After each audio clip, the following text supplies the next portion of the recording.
وبركاته. إن الحمد لله نحمده ونستعينه ونستغفره ونعوذ بالله من شرور أنفسنا ومن سيئات أعمالنا من يهده الله فلا مضل له ومن يضلل فلا هادي له وأشهد أن لا إله إلا الله وحده لا شريك له وأشهد أن محمدا عبده ورسوله صلى الله تعالى عليه وعلى آله وصحبه وسلم تسليما كثيرا. আম্মা বাদ, আল্লাহ রাব্বুল আলামিনের যাবতীয় প্রশংসা, সালাত এবং সালাম নাযিল হোক রাসূলুল্লাহ সাল্লাল্লাহু আলাইহি ওয়াসাল্লামের উপর। আমাদের মানহাজের ধারাবাহিক দর্শের পর্ব নম্বর 25।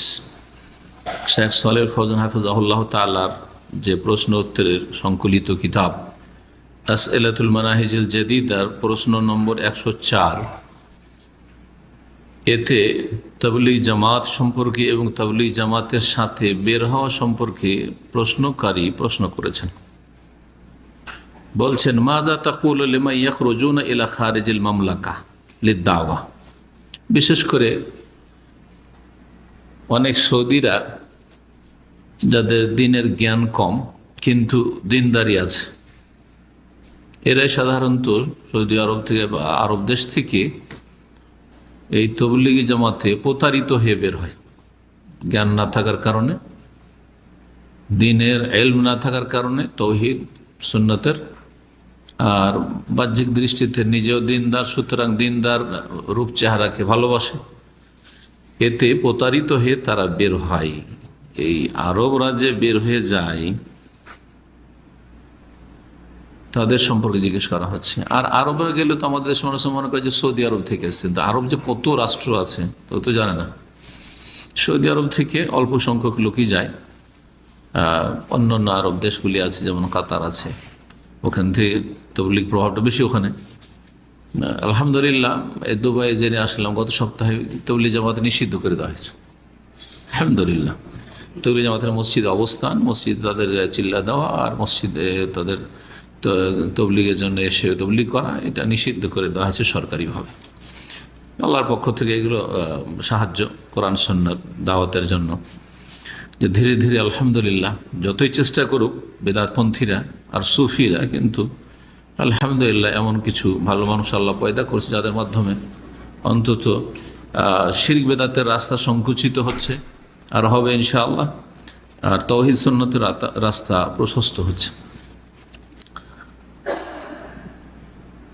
বলছেন যে ওই সব লোকদের সম্পর্কে কি বলবেন যারা সৌদি আরবের বাইরে যায় দাওয়াত দেওয়ার নামে। তাবলীগ কথাটি ভারত, বাংলাদেশ, পাকিস্তানে বেশি প্রসিদ্ধি লাভ করেছে, আর আরবরা তাবলীগ কথাটি কম ব্যবহার করে, দাওয়া কথাটি ব্যবহার করে। দাওয়াত বলেই যে সহি দাওয়াত হবে, দাওয়াত সহি দাওয়াত আর ভুল দাওয়াত। সহি দাওয়াত হচ্ছে তাওহীদ সুন্নাহ ভিত্তিক দাওয়াত, আর তারপরে অন্যান্য বিষয়ে দাওয়াত দেবেন, কিন্তু তাওহীদ সুন্নাহ ভিত্তিক দাওয়াত হবে। আগে আকীদার ইসলাহ সংশোধনের দাওয়াত দিতে হবে, এটা হচ্ছে সহি দাওয়াতের পন্থা। আর ভুল দাওয়াত হচ্ছে তবলিগীদের দাওয়াত, ইখওয়ানীদের দাওয়াত, জামাতিদের দাওয়াত। কারো রাষ্ট্রীয় ক্ষমতা আগে হাসিল করতে হবে এই দাওয়াত। আর কারো কথা হলো যে সুফিদের যে তরিকাগুলি রয়েছে আর তার সাথে সাথে মাওলানা ইলিয়াসের শিক্ষা দেওয়া যে রয়েছে তবলিগের, আর আপনার যে বিষয়গুলি তবলিগ করবে সেটা তাদেরকে দিয়েছেন মাওলানা জাকারিয়া সাহেব। এইসব নিয়ে যারা তবলিগ করে, এ হচ্ছে তবলিগ জামাতের দাওয়াত, বিদআতের উপর প্রতিষ্ঠিত দাওয়াত এগুলি। সৌদি আরব থেকে বেরিয়ে যায় কেউ কেউ দাওয়াতের জন্য, ওয়াহুম লাম ইয়াতলুবুল ইলমা আবাদান। বলছেন প্রশ্নকারী যে ওরা কোনোদিন ইলমও শিখে নাই। আর সত্যি যারা এই তবলিগ করে আরবদের মধ্যে কোনো শরিয়া পড়া লোক না, কোরআন সুন্নাহর কোনো একটা ইউনিভার্সিটিতে, কলেজে তার একটা যে ব্যাচেলার ডিগ্রি আছে তাও নেই। যে প্রাথমিক কিছু শিক্ষা আছে যেটা সবার থাকে হয়তো, আর তারপরে দিনদারির ভিত্তিতে দিনদার লোকদেরকে বাহ্যিক দেখলে ধোকা খেয়ে তারা যায়, যে কাজ তো ভালোই করছে, আমরাও যাই এতে। ইয়াহুসুন আলা যালিকা, আর এর জন্য তারা উৎসাহিত করে লোককে, খরুজের জন্য। খরুজ বেরিয়ে যাওয়া, বের হও, সময় দেওয়া। ভারত বাংলাদেশ মাসে কি বলে যে কে কতটা সময় দিতে পারবেন, সময় লাগাইতে পারবেন, সময় লাগাই, খরুজ। ওয়ুরাদ্দিদুনা শিআরাতান গরিবা, শিআরাতিন গরিবা, আর এমন এমন আশ্চর্য তারা তাদের মানে শিআর মানে হচ্ছে তাদের লক্ষণ বা তাদের দাওয়াতের যেসব কর্মসূচি 3 দিনের জন্য বেরিয়ে যাওয়া, অথবা 7 দিন বা 10 দিন, 40 দিন, এইভাবে আর কি। তারপরে তাতেও বেশি বিশেষ তরিকা আছে। একজন আমির থাকবে, একজন মুতাকাল্লিম থাকবে, একজন রাহবার থাকবে, সবার দায়িত্ব আলাদা। মানে যে আমির সে কিন্তু সব দায়িত্ব পালন করবে না, ও কথা বলবে না, আর সাথে যে লোকেরা থাকবে শুধু দোয়া করতে থাকবে। এই সব কথার দিকে ইঙ্গিত করেছেন। জি, ওয়াদাউনা আন্না মাইয়াখরুজ ফি সাবিলিদ দাওয়াতি সাইয়ুলহিমুল্লাহ, তাদের দাবি যে যারা আল্লাহর রাস্তায় বেরোয় এরকম চিল্লাতে তবলিগে, সাইয়ুলহিমুল্লাহ, আল্লাহ নাকি ওদের এলহাম করে। এলহামে বিশ্বাসীরা, এলহাম হয়। শুধু এলহাম না, তাদের কেরামতির ছড়াছড়ি। হ্যাঁ, কেরামতির খুব গল্প আছে তবলিগীদের। এই দিয়ে আম জনগণকে ধোকা দেয় যে আমাদের সাথে আসলে এরকম অসাধারণ কিছু হয়, এই কেরামতি দেখা যায়, এই ছিল না, খাবার অল্প ছিল, এই শত শত লোক খেয়ে নিলাম, যেন ওই সাহাবা ইকরামদের যুগ, নবী সাল্লাল্লাহু আলাইহি ওয়াসাল্লামের যুগ ফিরিয়ে চলে এসছে। এইরকম তারা করে ধোকা দেয়। এবং তাদের আরও দাবি ওয়াদাউন আন্নাল ইলমা লাইসা শারতান আসাসিয়ান, তাদের কথা হলো যে এই তবলিগ করার জন্য মৌলিক শর্ত নয় এলেম, এলেম থাকতে জরুরি না। এই জন্য আমি আমার জীবনের প্রথম যেই তবলিগি চিল্লাওয়ালাদেরকে দেখতে যাই, তখন জামিয়া সালাফিয়ার ছাত্র ছিলাম, বয়স তখন 20-22-এর মধ্যে, এরকম সময়গুলোতে। তো মোবারকপুর বলে একটা শহর আছে, যেখানে আল্লামা শেখ সাফিউর মোবারকপুর রাহিমাহুল্লাহর বাড়ি, ওই জন্য ওনাকে মোবারকপুরই বলা হয়। তো ওখানে একটা দেওবন্দের বড় মাদ্রাসা আছে, মাদ্রাসা ইহয়াউল উলুম, অনেক বড় মাদ্রাসা।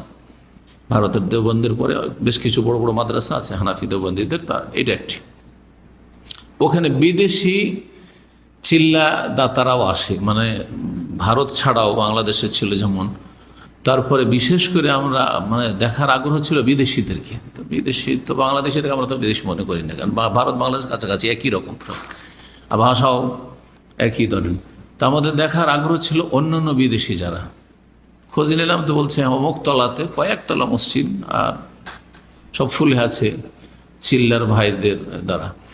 তো বললো যে হ্যাঁ, মালয়েশিয়ান লোক আছে, ইন্দোনেশিয়ার আছে, সিঙ্গাপুরের আছে, মানে হ্যাঁ এই সব লোকের সাথে দেখা করবো। তো গেলাম দেখা করতে। আমি তখন আলহামদুলিল্লাহ থ্রোলি আরবি বলতে পারতাম।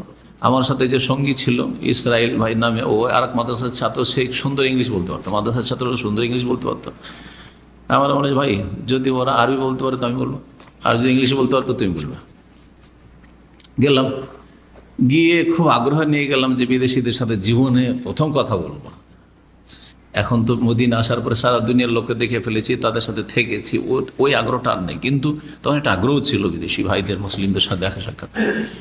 যদিও তাদের সাথে আকিদা মানাজের আমার ইখতিলাফ তখনও ছিল, তখনও জানতাম যে এরা ভুল পথে, আমাদের সাথে এদের আকিদা মানাজের মিল নেই। তারপরে দেখা সাক্ষাৎ করতে গিয়ে কথা বলতে লাগি, তো সালামের পর আর কোনো কথা বলতে পারে না। আমি আরবিতে বলি, বলছি আরবি জানি না, ইশারা ইঙ্গিত বলছে আরবি জানি না। তাহলে ইংলিশ, আমার ইংলিশ বলতে লাগে ওই ভাই। তো বলছি যে ইংলিশও জানি না। তো বলছে আপনার ভারতে, বললাম আমরা যে আপনার ভারতে এসেছেন তবলিগ করার জন্য, হয় ইসলামের ভাষা শিখতে হবে, আন্তর্জাতিক ভাষা ইসলামের হচ্ছে আরবি, আর না হলে আন্তর্জাতিক দুনিয়াবি ভাষা আপনাকে শিখতে হবে, জানতে হবে ইংলিশ, সেটাও জানেন না, তো কী দিয়ে তবলিগ করবেন? তাদের উত্তরটা শুনবেন, যে উত্তরটা তবলিগিরা বলে। জাহিল মূর্খরা, যে এদের তো সব জাহিল মূর্খই থাকে, যেমন আল্লামা আলবনী রাহিমাহুল্লাহ বলেছেন যে তবলিগের জোহাল ছাড়া আর কিছু হয় না, মূর্খ ছাড়া। তো ওদের উত্তর একটাই, সেটা হচ্ছে হ্যাঁ, যে আমরা তালিম নিতে, শিখতে এসছি। আমরা কি করতে এসছি? শিখতে এসছি। এই যে দেখলেন, জি, একবার মুখস্থ করে নেই উত্তর। তাহলে কথা বলবো কার সাথে? ওরা কিন্তু কথা বলবে না, চলে যান আমির সাহেবের কাছে। আমির সাহেব কোন তলাতে আছে? অমুক তলাতে আছে। কিন্তু আমির সাহেবের কাছে এমন প্রাচীর দেওয়া আছে যে যেখানে কেউ পৌঁছিতে হবে না। জি হ্যাঁ, পৌঁছতে দেবে না। জি, এই হলো তাদের অবস্থা, যেটা আমার জীবনের প্রথম তবলিগি ভাইদের সাথে দেখা সাক্ষাতের গল্প আপনাদেরকে শুনাইলাম। তো বলছেন যে তাদের ধারণা যে এলেম শিখা বুনিয়াদী শর্ত নয় তবলিগ করার জন্য। তারপরে প্রশ্ন করেছেন যারা সৌদি আরবের বাইরে যায় তারা বিভিন্ন মজহাব মাসলাক আর বিভিন্ন ধ্যান ধারণার সম্মুখীন হয় সেখানে গিয়ে, তো এই সম্পর্কে আপনি কি বলেন যে এদের বের হওয়াটা কেমন? জি হ্যাঁ, সংক্ষেপ করছি। জবাবে বলছেন শেখ সালেহ ফৌজান হাফিজাহুল্লাহ, আল খুরুজ ফি সাবিলিল্লাহ লাইসা হুয়াল খুরুজ আল্লাযী ইয়ানুনাহুল আন। আল্লাহর রাস্তায় বের হওয়া যেটা কোরআন সুন্নাহয় বলা হয়েছে, জি, মান খারাজা ফি সাবিলিল্লাহ, মান খারাজা ফি সাবিলিল্লাহ বা ইনফিরু খিফাফা ওয়া সিকা, হালকা হোক ভারী হোক বেরিয়ে পড়ো। তো এই বেরিয়ে পড়ার মানে কি কোরআন সুন্নাহর ভাষায়? তিনি বলছেন যে আল্লাহর রাস্তায় বের হওয়া মানে এই বের হওয়া নাই আল্লাযী ইয়ানুনাহুল আন, যেটা তারা উদ্দেশ্য করে, তারা বলে চিল্লাই বের হওয়া। আর কোরআন সুন্নাহ যেটা বের হওয়া বলেছে সেটা কি বলছেন? সেটা এটা নয়। আল খুরুজ ফি সাবিলিল্লাহ হুয়াল খুরুজ লিল গাজওয়ি, আল্লাহর রাস্তায় বের হওয়া যেটা বলা হয়েছে কোরআন সুন্নাহর ভাষায় সেটা হচ্ছে যুদ্ধের জন্য বেরিয়ে যাওয়া। আর তার জন্য বেশ কিছু শর্ত রয়েছে। তার একটি শর্ত হচ্ছে মুসলিম শাসকের নেতৃত্ব হইতে হবে, তার অনুমতিক্রমে হইতে হবে। জি হ্যাঁ, যাতে তার পরিণাম সম্পর্কে প্রতিরোধের বা প্রতিরক্ষার ব্যবস্থা থাকে। হিকমত আছে, অনেক হিকমত আছে। আম্মা মা ইউসাম্মুনাহুল আন বিল খুরুজ ফাহাযা বিদআতুন লাম ইয়ারিদ আনিস সালাফ। কিন্তু এরা যেটাকে খুরুজ বলছে যে আমরা বের হচ্ছি বা সময় লাগান, এটা ফাহাযা বিদআতুন। শুনেন শেখ সালেহ ফৌজান ভাষা, ওনার ভাষা দিয়ে তরজমা করছে এই জন্য যাতে না বলে যে আমরাই শুধু তাবলীগ জামাতকে বেদাতি জামাত বলছি। বলছে হাযা বিদআতুন, এই বের হওয়া, চিল্লাই বের হওয়া হচ্ছে বেদাত, লাম ইয়ারিদ আনিস সালাফ, সালাফে সালিহিন থেকে এটা প্রমাণিত নয়।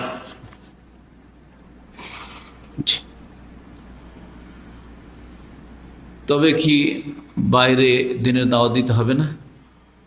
ধরেন আমি সবসময় কি আমি আমার গ্রামে দাওয়াত দিতে থাকবো, বা আমি যে শহরে বাস করি সেখানেই দাওয়াত দিতে থাকবো, বা আমি যেখানে কর্মক্ষেত্রে আমি চাকরি করছি সেখানে দাওয়াত দিতে থাকবো, বাইরে যাব না? বলছেন দেখেন, একজন সাধারণ লোক, হ্যাঁ, সাধারণ পাবলিক মানুষ, আর আরেকজন হচ্ছে আলেম, দুজনে পার্থক্য রয়েছে। ও খরুজুল আলেম ইয়াদু ইলাল্লাহ, আলেম বের হবে আল্লাহর দিকে দাওয়াত দেওয়ার জন্য। কিসের জন্য? আল্লাহর দিকে দাওয়াতের জন্য। কিন্তু এই বের হওয়াটা কেমন হবে? হাসবা ইমকানিয়াতেহি, তার জন্য যেমনটা সম্ভব হবে, যতটা সম্ভব হবে।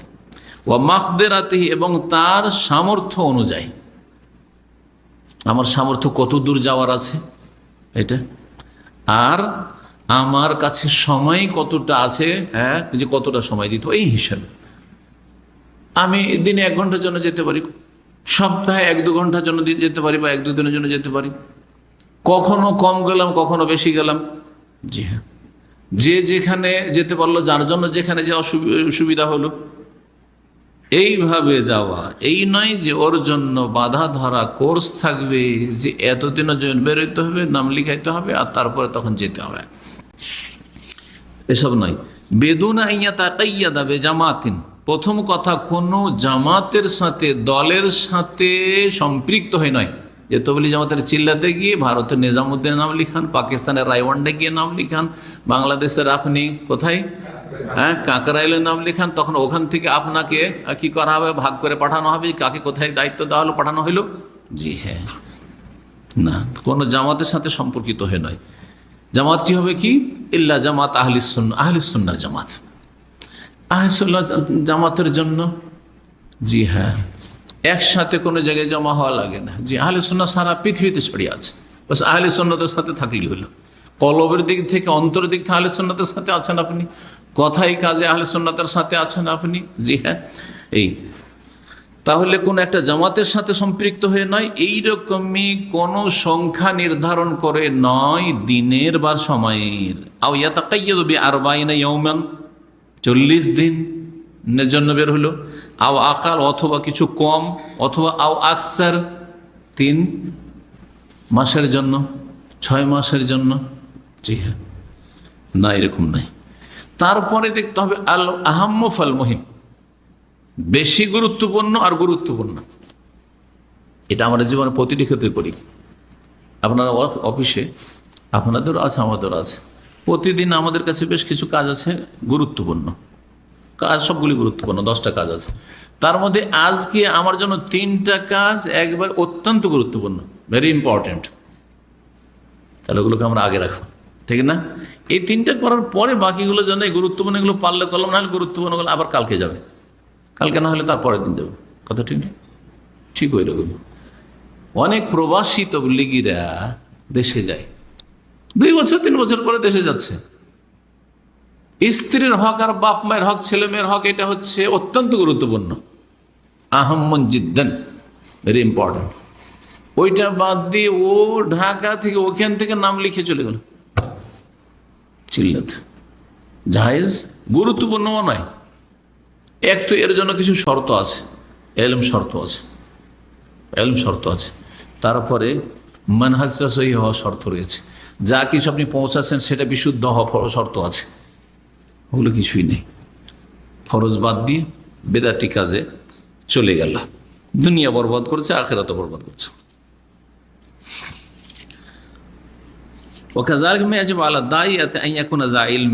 এইরকমই যেই ব্যক্তি দাওয়ার কাজ করবে, দায়ী হবে, সে যেন এলেমওয়ালা হয়, সে যেন কি হয়? এলেমওয়ালা হয়। তো বলি এদের কাছে কোনো এলেম নেই। জি হ্যাঁ, লা ইয়াজুজু লিল ইনসান আন ইয়াদউ ইলাল্লাহ ওয়া জাহিল, কোনো মানুষের জায়েজ নাই যে আল্লাহর দিকে দাওয়াত দেব অথচ সে জাহিল, মূর্খ। আল্লাহর দিকে দাওয়াত দেব তো আল্লাহর দিকটা তো জানতে হবে। এই আল্লাহর দিক জানাটাই হচ্ছে আলেম হওয়া। আল্লাহর, এটা আল্লাহর দিকে ডাকছে না শয়তানের দিকে ডাকছে, তাওহীদের দিকে ডাকছে না শিরকের দিকে ডাকছে, সুন্নাহর দিকে ডাকছে না বেদাতের দিকে ডাকছে। শিরক বেদাতের দিকে ডাকলে এটা শয়তানের দিকে ডাকা হলো, ফিসাবিলিশ শয়তান হলো। জাহেল ব্যক্তির জন্য দাওয়া ইলাল্লাহর কাজ করা জায়েজই নয়। আল্লাহ তাআলা, মহান আল্লাহ ইরশাদ করছেন, কুল হাযিহি সাবিলি, হে নবী বলে, এই হচ্ছে আমার পথ, আদউ ইলাল্লাহ, আমি আল্লাহর দিকে ডাকি। আল্লাহর দিকে কোনো ব্যক্তির দিকে নয়, নিজের দিকেও নয়, অন্য কোনো ব্যক্তির দিকে নয়। মাওলানা ইলিয়াসের তরিকার দিকে ডাকছি, 4টা সুফি তরিকার বায়াত ছিল, ট্রেনিং প্রাপ্ত, তরিকত প্রাপ্ত ছিলেন মাওলানা ইলিয়াস, সেই সব তরিকার দিকে ডাকছি না, না, না, আল্লাহর দিকে ডাকবেন। আল্লাহর দিকে ডাকার জন্য ওহির দিকে ডাকতে হবে, কোরআন সুন্নাহর দিকে। আলা বাসিরাতিন, জ্ঞানের সাথে ডাকবেন আল্লাহর দিকে। আর কিসের সাথে? বাসিরাতিন মানে আই আলা ইলমিন। সূরা ইউসুফ আয়াত নম্বর 108 হচ্ছে বাসিরাতের সাথে ডাকতে হবে। কারণ দায়ীর জন্য, যে ব্যক্তি মুবাল্লিগ হবে তার জন্য লাবুদা ইয়ার মায়াদু ইলাইহি, যেই দিকে দাওয়াত দিচ্ছে ওটা ওকে জানা জরুরি। প্রথম কথা জানতে হবে যে এটা ঠিক না ভুল, তারপরে ঠিক তো এটা ওয়াজিব ফরজ নাকি সুন্নাত মুস্তাহাব, না মুবাহ জায়েজ, নাকি মাকরুহ না হারাম, জানতে হবে। জানে না কি ওটাকে বলছেন যে এটা ওয়াজিব ফরজ নাকি মুস্তাহাব, না মুহাররম হারাম, না মাকরুহ। ওয়ারিফ মা হুয়া শিরক ওয়াল মাসি ওয়াল কুফর, কোনটা শিরক, কোনটা গুনাহ, কোনটা কুফরি, ওয়াল ফুসুক, কোনটা ফাসিকি, কোনটা নাফরমানি। ইয়ারিফু দারাজাতিল ইনকার ওয়া কাইফিয়াতাহু, এমন কি আমি যে অন্যায় দেখব, অন্যায়ের প্রতিবাদ করব, তার স্তরগুলিও জানতে হবে। এই জায়গায় আমার বল প্রয়োগ করা চলবে না কথা বলতে হবে, না কথাও বলা চলবে না। যে 3টে স্তর আছে, 3টে জানতে হবে আপনাকে। প্রত্যেকটা একই রকম জায়গা নয়। আপনি একটা ভুল করছেন, আপনার ক্ষেত্রে আমার এই 3টা স্তরের মধ্যে কোনটা প্রযোজ্য? আমার ছেলে ভুল করছে, সেই ক্ষেত্রে কোনটা প্রযোজ্য? জি হ্যাঁ, এমন এক জালেম, যে জালেমের সামনে কথা বলল ইসলাম মুসলিমের ক্ষতি করবে, সেই ক্ষেত্রে আমার জন্য কোনটা প্রযোজ্য রয়েছে? এই 3টি যে দারাজাতুল ইনকার, অন্যায়কে নির্মূল করা বা অন্যায়ের প্রতিবাদ করার যে 3টি স্তর রয়েছে। এমনিতে রাসূলুল্লাহ সাল্লাল্লাহু আলাইহি ওয়াসাল্লাম 3টি স্তর বলেননি। আরে বাঁচো আর মরো, বল প্রয়োগ করে বাধা দাও বলেছেন? না, না, বলেননি। ইসলামের লাভ হোক আর লস হোক, আর মুসলিম লাভ হোক আর লস হোক, বলে দাও, হক কথা, কাজ হয়ে গেল। আর হক কথা বলার উদ্দেশ্যটা কি? ইসলাহ, সংশোধন। সংশোধন না হয়ে যদি আরো ভাঙে, তাহলে আপনার হক কথা বলে লাভটা কি? সেখানে অন্তর থেকে ঘৃণা করার একটা স্তর। এই জন্য রাসূলুল্লাহ সাল্লাল্লাহু আলাইহি ওয়াসাল্লাম বলেছেন কালবিহি।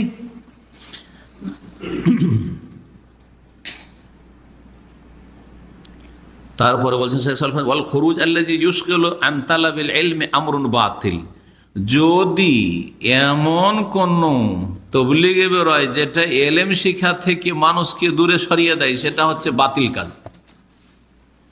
কি শিখতে যায়? 20 বছর 25 বছর চিল্লা দেওয়ার পরে আমার অনেক ভাইরা হেদায়েত হয়েছে, সালাফি মানহাজে এসছে, তাদের সাথে আমার যোগাযোগ আছে। তারা হেদায়েত হওয়ার পর আমাকে বলেছে যে শেখ, আপনাদের আলোচনা শুনি, মানে সালাফি ওলামাদের আলোচনা শুনি, অথবা আপনাদের দার্সগুলিতে আমরা ঠিকভাবে দার্সগুলি ফলো করে সরাসরি অথবা পরোক্ষভাবে যা 1 বছরে শিখেছি বা 6 মাসে শিখেছি, সেখানে 10 বছর 20 বছরও কিছু শিখিনি। কি শিখেছে সেখানে? তাওহীদ কত প্রকাশ শিখেছে, শিরক কত প্রকাশ শিখেছে, হ্যাঁ, আর কানে ইমান ইসলাম আর এহসানের স্তর শিখেছে? হ্যাঁ, না শিখেছে। এগুলোকে উপেক্ষা করে, এগুলোকে সাইডে করে দিয়ে, হ্যাঁ, 6টি অসুল শিখেছে। 6 অসুল, মানুষের বানানো 6 অসুল শিখেছে। তার কোনোটা ফরজ, কোনোটা সুন্নাত মুস্তাহাব, হ্যাঁ, আর তারপরে তাদের খাস ভাষা একরামুল মুসলিম একটা উসুল, 6টার মধ্যে একটা হচ্ছে মুসলিমের সম্মান করা। মুসলিমের সম্মান না তবলিগের সম্মান, এই কথাটি এবার দুবাই গিয়েও আরেকজন শেখ ছিলেন, তার সাথে আলাপ আলোচনাতে বললাম যে তবলিগি ভাইদের কাছে একরামুল মুসলিম মানে হচ্ছে একরামুত তবলিগি, তবলিগি সম্মান করা। পরীক্ষা করে দেখবেন, আপনাকে যদি জানা নেই যে আমাদের তবলিগি তরিকার বিরোধী, তাহলে আপনার সম্মান, আপনার কোনো মূল্যই নেই, মর্যাদাই নেই। দেখলে অন্যদের টান দিয়ে চলে যাবে। জি হ্যাঁ, এসব এই দীর্ঘ দাওয়াতের ময়দানে তাদেরকে দেখতে আছি। এ হচ্ছে তাদের সংকীর্ণতা। বরং এই তবলিগিরা ভারতে, বাংলাদেশে মসজিদ জ্বালিয়ে জান্নাত যাওয়ার আশা রেখেছে তারা। ভারতের অন্ধ্রপ্রদেশে আর বাংলাদেশে জানা আছে গত বছরের ঘটনা। জি হ্যাঁ, এরাই সব কাজ করেছে। এরা এত কট্টরপন্থী, এত চরমপন্থী, এত সংকীর্ণ চিন্তা চেতনা যে তাদের কাছে আর অন্য কারো বেঁচে থাকার, এবাদতবন্দি করার স্বাধীনতা নেই। বিশেষ করে কোরআন সুন্নাহর অনুসারী হইলে। বাকি হিন্দুর আছে, খ্রিস্টানের আছে, ইহুদির আছে, খ্রিস্টান মিশনারির আছে, সবার আছে, কাদিয়ানির আছে, ওদের ক্ষেত্রে মাথার ব্যথা।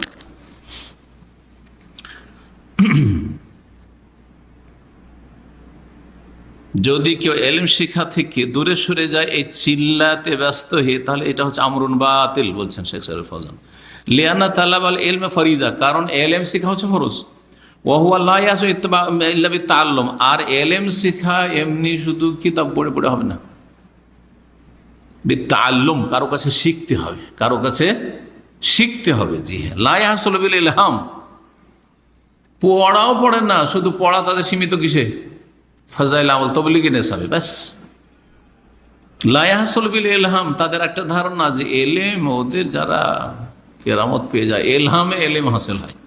এলহাম দিয়ে এলেম হাসিল হবে না। সাহেব বলছেন হাযা মিন খুরাফাতি সুফিয়াতি দাল্লা, গোমরাহ সুফিদের এগুলি হচ্ছে কুসংস্কার, উদ্ভট কথা, যে এলহাম দ্বারা এলেম হাসিল হয়। কলবে কলবে এলেম শিখে, এক পীর, এক সুফি আর একজন তার মুরিদকে কি করছে? কলব থেকে কলবে এলেম মুন্তাকিল করেছে, স্থানান্তরিত করছে। জি হ্যাঁ, দেওবন্দের কিসসা, পরীক্ষা হলের এক বেদাতি শোনাচ্ছে মক্কায় বসে বসে। জি হ্যাঁ, সিরাতুন নবীর দোহাই দিয়ে, সিরাতুন নবী তার ধারাবাহিক আলোচনাতে এইসব গুমরাহি হলো তাদের, এই তবলিগীদের। লিআন্নাল আমাল বিদুন ইলমিন দালাল, কারণ এলেম না শিখে আমল করা হচ্ছে গুমরাহি। আরে জানেন না তো আমল করবেন কি? তাহলে তো ভুল আমল করবেন। ওয়া তামাউ বিহুসুল ইলমি বিদুন তাআল্লুমিন ওয়াহমুন খাতি, আর কেউ যদি মনে করে যে এলেম হাসিল করার আগ্রহ আছে কিন্তু শিখলো না, ও আগ্রহ আছে কিন্তু এলেম শিখলো না, সেটা হচ্ছে একটা ওয়াহমুন খাতে, ভুল ধারণা। আশা করেই থেকে যাবেন, কোনো দিন আশার বাস্তবায়ন হবে না। অনেকে আছে দেখা শেখাতে হলে, উফ, সে কি সময় নষ্ট করছি, সময়টা যদি আপনার দার্সে হাজির হইতাম। দেখা শেখাতে হলে তো খুব আক্ষেপ করেন, আরে কত দরদি মানুষ, আর কত যে আগ্রহী মানুষ দিন শিখার, সময়গুলো খুব নষ্ট করছি, কি যে ব্যস্ত থেকে যায় নানান কাজে, তারপরে কিছু শিখতেই পারলাম না। 10 বছর 20 বছর আপনার এখানে দামামে থাকলাম, কিন্তু তেমন কিছু শিখতেই পারলাম না। কথা খুব সুন্দর, কিন্তু এটা হচ্ছে কি, এলেম না শিখে শুধু কি করা, আগ্রহ প্রকাশ করা। বলছে আমর ওয়াহমুন খাতে, এটা হচ্ছে ভুল ধারণা আছে, এটা কোনোদিন হাসিল হবে না, কোনোদিন হাসিল হবে না। এই ছিল শেখ সালেহ ফৌজান হাফিজাহুল্লাহ তাআলার কথা। এখানে আর এক দুজন শেখের কিছু উক্তি শোনাই। সৌদি আরবের যে সবচাইতে বড় ইফতার অফিস দারুল ইফতার ছিল, বা দারুল ইফতার এখনও আছে, এই দারুল ইফতার প্রধান ছিলেন, আমরা ছাত্র জীবনে যখন ছিলাম বা দীর্ঘ সময় ধরে, শেখ আব্দুল আজিজ ইবনে বাজ রহমতুল্লাহ আলাইহ। ওনার দ্বিতীয় স্থানে ছিল ওনার পরে, যে ওনার নায়েব যিনি ছিলেন, স্থলাভিষিক্ত ছিলেন আল্লামা শেখ আব্দুর রাজ্জাক আফিফি রাহিমাহুল্লাহ, উনি ইন্তেকাল করেছেন। ওনার ফাতাওয়া প্রথম খণ্ড 174 পৃষ্ঠায় এই তবলিগ জামাত সম্পর্কে কি বলছেন তা শুনেন। তিনি বলছেন আল ওয়াকি, বলছে সত্যি কথা বলতে কি, আন্নাহুম ইয়ানি ফিরকাত তাবলিগ, এই তবলিগি ফিরকা মুবতাদিআতুন বিদাতি, বিদাতি ফিরকা। ও খুরুজুহুম লাইসা ফি সাবিলিল্লাহ, তাদের এই বের হওয়া চিল্লা, এটা আল্লাহর রাস্তায় বের হওয়া না, ফি সাবিলিল্লাহ বের হওয়া নাই। ওয়ালাকিন্না ফি সাবিলি ইলিয়াস, এটা মাওলানা ইলিয়াসের তরিকায় রাস্তায় বের হওয়া, এটা মাওলানা ইলিয়াসের রাস্তায় বের হওয়া, এই কথা বলেছেন। আরও তিনি বলছেন ওই ফাতাওয়া রাসাইল আব্দুর রাজ্জাক আফিফি রাহিমাহুল্লাহ প্রথম খণ্ড 174 পৃষ্ঠায় বলছে, আনা আরিফুত তাবলিগ মিন জামানিন কদিম, আমি অনেক কাল আগে থেকে এই তবলিগদেরকে চিনি। ওহমুল মুবতাদিয়া ফি আইয়ি মাকান, তারা যেখানকারই হোক না কেন, যেখানেই থাকুক না কেন, তারা তো বিদাতি, তারা বেদাতি।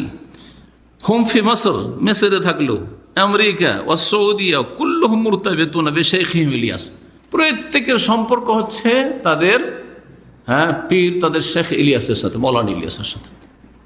আরে আরবি এক অযোগ্য অথর্ব আরবি, আর ওই ভারতের মৌলানা ইলিয়াসের তরিকাই তবলিগ করবে, মোহাম্মদ রাসূলুল্লাহ সাল্লাল্লাহু আলাইহি ওয়াসাল্লামের তরিকা, খোলাফায়ে রাশিদিনের তরিকা, সাহাবায়ে কেরামদের তরিকা, তাবেইনের তরিকা রাহিমাহুমুল্লাহ জামিয়ান ওয়া রাদিয়াল্লাহু আনহুম, তাদের তরিকা, তাদের শিখার তৌফিক হলেন হতভাগা। এই বলছেন তিনি। বর্তমানে একজন বড় আলেম এবং মুহাদ্দিস বেঁচে আছেন, মদিনার আলেম আল্লামা শেখ আব্দুল মোহসেন আল আব্বাদ, তার ছেলেও বড় আলেম এবং বড় দায়ী, শেখ আব্দুর রাজ্জাক আল আব্বাদ। শেখ আল্লামা আব্দুল মোহসেন আল আব্বাদ আমাদের সরাসরি 2 বছরের ওস্তাদ হাদিস ফ্যাকাল্টিতে। তার কাছে আমরা আকীদা তাওহীদের কিতাব পড়েছি। তিনি বলছেন তবলিগ জামাত সম্পর্কে, আর মসজিদে নববীতে উনি দার্স দেন ধারাবাহিক। একসময় বুখারী দার্স ছিল, তারপর মুসলিমের দার্স ছিল। আমরা ছাত্রকালে ওনার বুখারী মুসলিমের দার্সে মসজিদ নববীতে বসতাম, এখনও দার্স নিয়মিত চলে। হাদিসেরই তিনি দার্স দেন, কুতুবুস সিত্তার যে 6টি হাদিসের কিতাব, ধারাবাহিক তার দার্স চলতেই থাকে। জামাতুত তাবলিগ ইনদাহুম উমুরুন মুনকারা, তবলিগ জামাতের কাছে অনেক ইসলাম বিরোধী কর্মকাণ্ড রয়েছে, উমুর মুনকারা, ইসলাম বিরোধী মুনকার কর্মকাজ রয়েছে, কাণ্ড রয়েছে। ওয়াল মুআসসিসুনহুম মিন আহলিল বিদআহ, আর এই তবলিগ জামাতের প্রতিষ্ঠাতা হচ্ছে বেদাতি। অমিন আহলি তরুকে সুফিয়া, এবং এরা সুফি তরিকতওয়ালা, সুফি তরিকতওয়ালা। যেমন একটু আগে বললাম, কারণ আমি মৌলানা ইলিয়াসের জীবনী পড়েছি, মৌলানা ইলিয়াস সম্পর্কে তার জীবনীতে লিখেছে, তিনি 4টি যে ভারত উপমহাদেশে সুফি বা পীর মুরিদের সিলসিলা, প্রসিদ্ধ সিলসিলা রয়েছে, 4 তরিকার তরবিয়ত প্রাপ্ত, আর তিনি মুরিদ। 4টি তরিকা, মশহুর তরিকা হচ্ছে কাদেরি,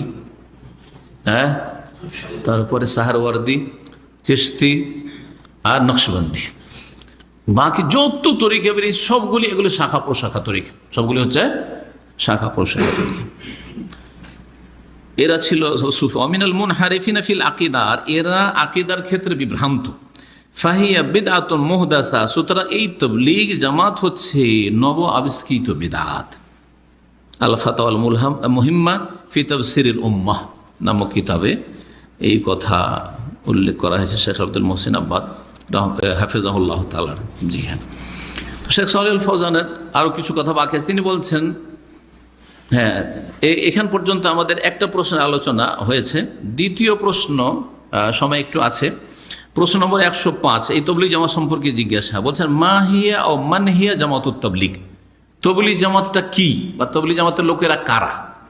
ওমা মানহাজুহা, আর তাদের মানহাজটা কি? আল্লাতি তাসিরু আলাইহি, যার ওপর তারা চলমান।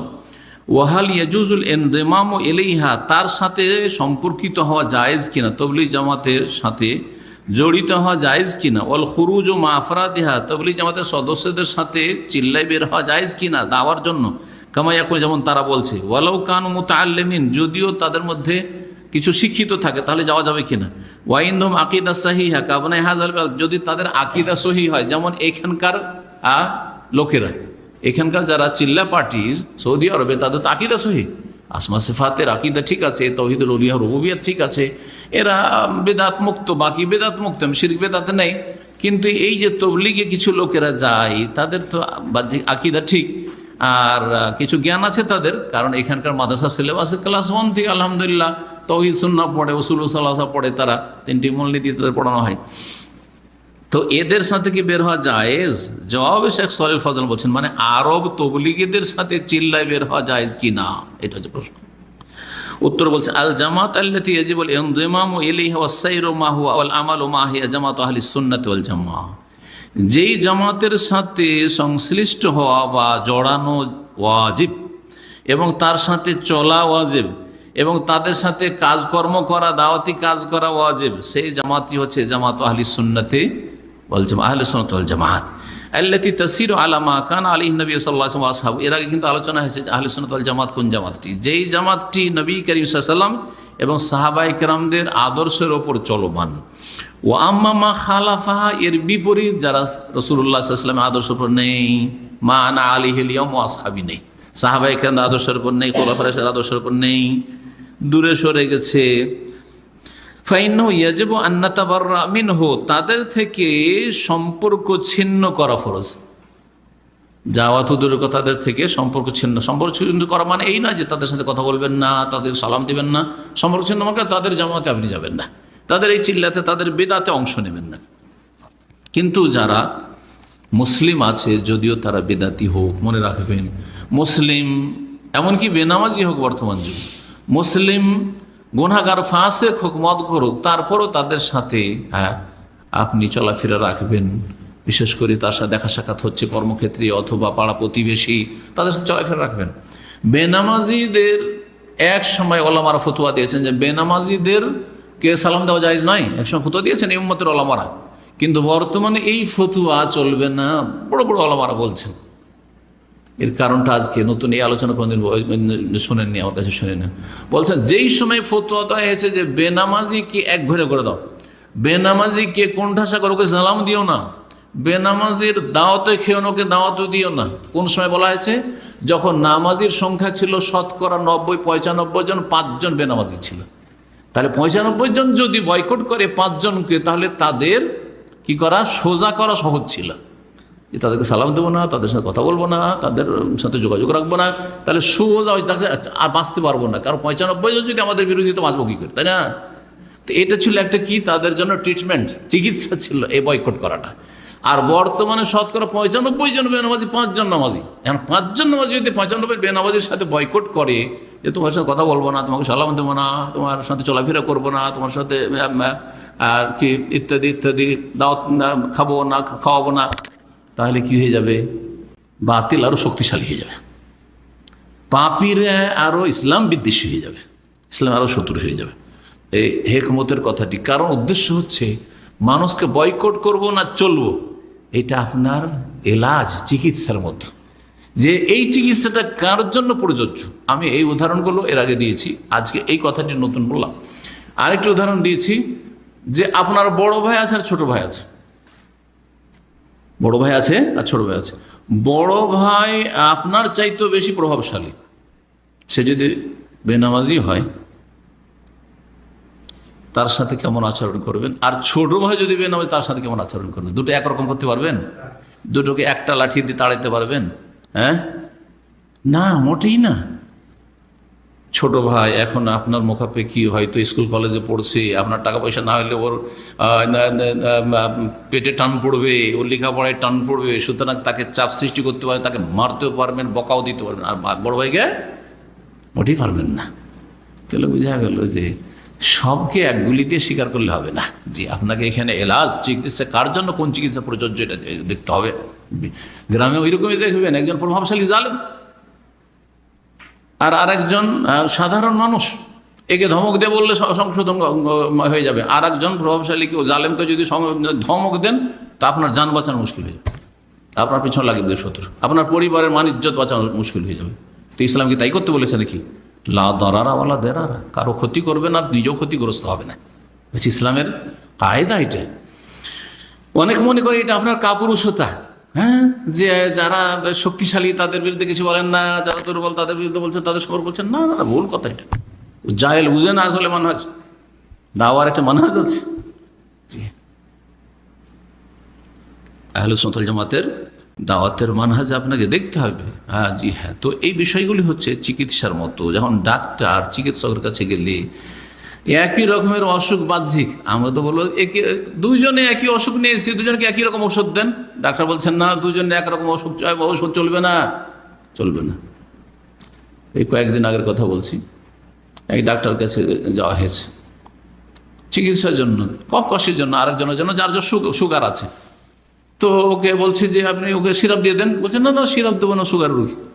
দেখলেন? আর আমি গেলে আরেকজন যার সুগার নেই দিয়ে অবশ্যই দেবে, নিজে থেকে দেবে। তারা বুঝছে যারা শরীরে চিকিৎসা করছে, আর আপনি রুহের চিকিৎসা করবেন, আপনি কলবের চিকিৎসা করবেন, আর আপনি বুঝবেন না।